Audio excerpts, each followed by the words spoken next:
हाय, मैं रानी हूँ, उम्र 22 की। राजस्थान के एक छोटे से गांव से हूँ, जहां रेत की ठंडी हवा शाम को चेहरे पर लगती है और सूरज ढलते ही सब कुछ सुनहरा हो जाता है।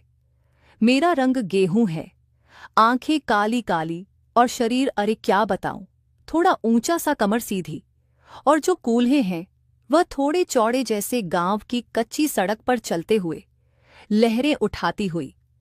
लोग कहते हैं कि मेरी मुस्कान में कुछ जादू है। जब हंसती हूं तो दांत चमकते हैं और गाल लाल हो जाते हैं। मैं ज्यादा सजती संवृति नहीं, बस लहंगा पहन लेती हूं, पर वह भी ऐसे कि नजरें हट ही नहीं पाती। खैर, ये सब तो बस शुरुआत है। अब सुनो मेरी एक और पुरानी बात जो आज तक दिल में दबी हुई है। ये कहानी है विक्रम की। विक्रम गांव का ही लड़का था, पर थोड़ा अलग। उसके पापा सरकारी स्कूल में मास्टर थे, तो वह किताबी कीड़ा था। हम बचपन से जानते थे एक दूसरे को, पर दोस्ती ऐसी नहीं कि रोज बातें हो, बस कभी कभी नजरें मिलती और अब वो शर्म आ जाता। यह बात है कुछ साल पहले की, जब मैं 18 की हुई थी। गांव में मानसून का वक्त था, पर इस बारिश कम हो रही थी। खेत सूखे पड़े थे और सबकी चिंता बढ़ गई थी। मेरे पापा के पास एक पुराना कुआं था घर के पीछे, जो सालों से बंद पड़ा था। एक दिन पापा ने कहा, रानी कल कुआं साफ करवाना है, मजूर बुला लूंगा। मैंने हाँ कहा।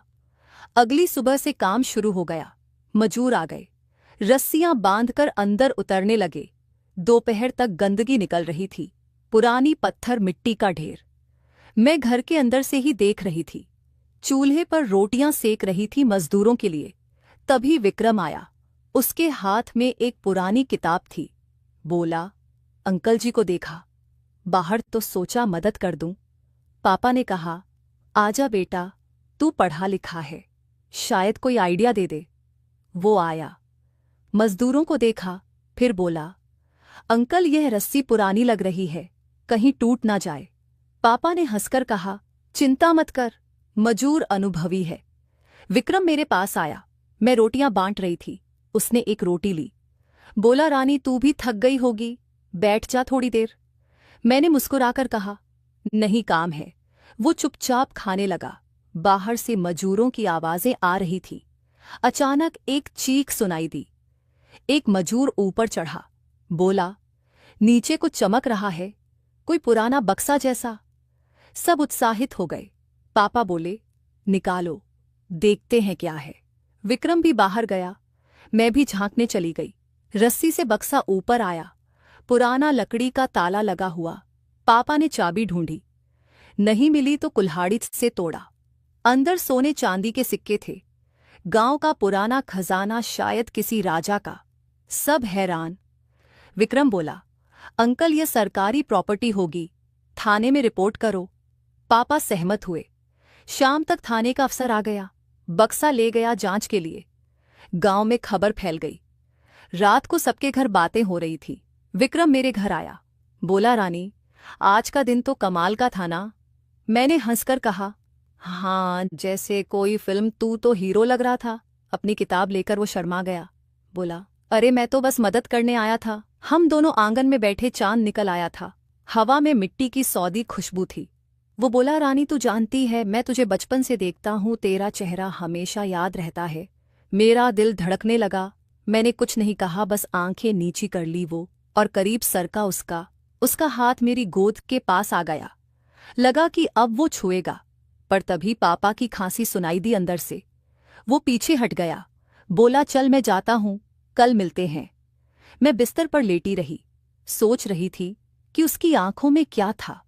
अगले दिन गांव में सरपंच ने मीटिंग बुलाई, खजाने की बात पर। सबको लगा कि कुछ पैसा मिलेगा। विक्रम वहां था। मीटिंग के बाद वो मेरे पास आया। बोला, रानी चलना, थोड़ा घूम आए, खेतों की तरफ। मैंने मम्मी से पूछा, इजाजत मिल गई। हम चल पड़े। रास्ता कच्चा था, रेत उड़ रही थी। वो मेरे बगल बगल चल रहा था। कभी कभी उसका हाथ मेरे हाथ से छू जाता। मैं शर्मा जाती। एक जगह रुक गए, जहां पुराना बरगद का पेड़ था। छाया में बैठे वो बोला, रानी कल रात तेरी आंखें याद आ रही थी, जैसे कोई कहानी कह रही हो। मैंने हंसकर कहा, कैसी कहानी? वो बोला बोला ऐसी जिसमें हम दोनों हो साथ। उसकी बात में कुछ था जो दिल को गुदगुदा गया। मैंने सिर झुका लिया। वो धीरे से मेरा हाथ पकड़ लिया। गर्म था उसका हाथ। हम चुप बैठे रहे। हवा चल रही थी, पत्तियां सरसराती हुईं।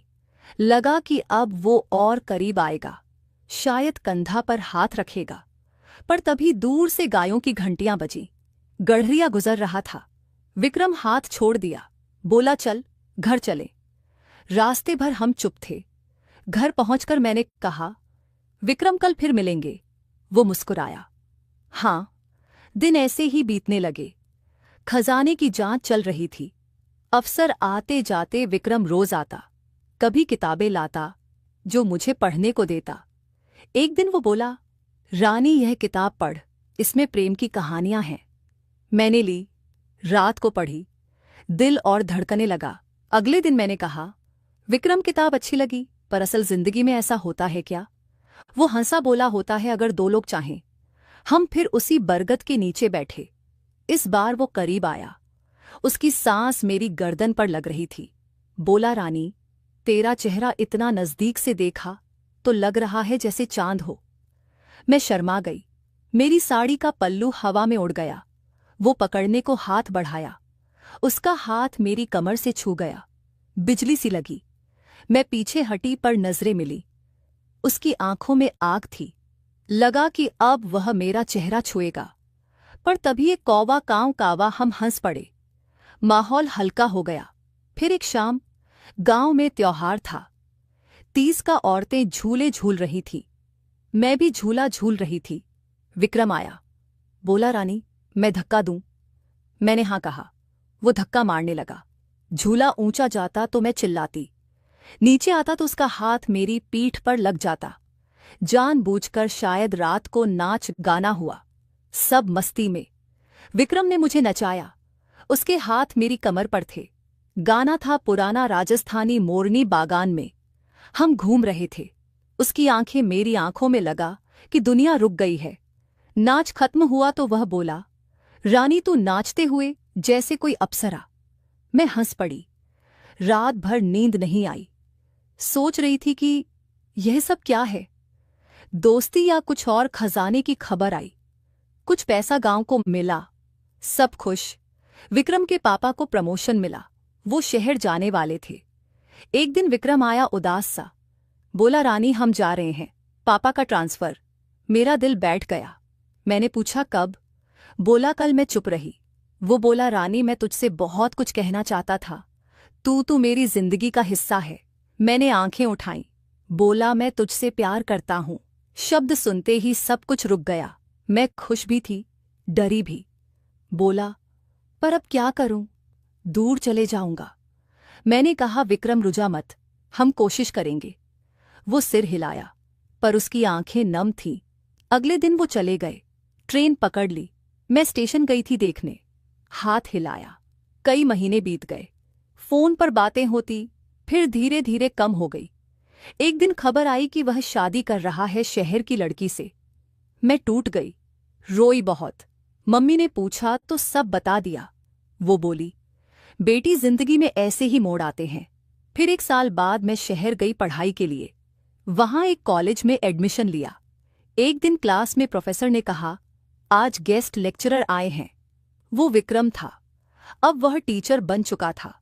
क्लास खत्म होने के बाद वो मेरी तरफ आया। चौंक गया। बोला, रानी तू यहां? मैंने मुस्कुरा दिया। बोले, हाँ पढ़ने आई हूं। वो बोला, मेरी शादी टूट गई। वो लड़की वो मेरे जैसी नहीं थी। मैं चुप रही। फिर वह बोला, रानी मैंने तुझे कभी बुलाया नहीं, बस डर गया था। हम बाहर निकले, कैफेट एरिया में बैठे, घंटों बातें की। पुरानी यादें, नई जिंदगी। आज हम साथ हैं। शादी हो गई। विक्रम अब गांव लौट आया। हमारा छोटा सा घर है, बच्चा भी है। वो मुझे चिढ़ाता है, रानी तू अभी भी वैसी ही लगती है जैसे बरगद के नीचे। मैं हंसती हूं और तू अभी भी शर्माता है। बस यही है हमारी कहानी। शुरू में लगा था कि बस शरारतें हैं। कैसी लगी यह नई कहानी? लंबी तो बनी ना। अगर और चाहिए तो बोलना, मैं और सुना दूंगी।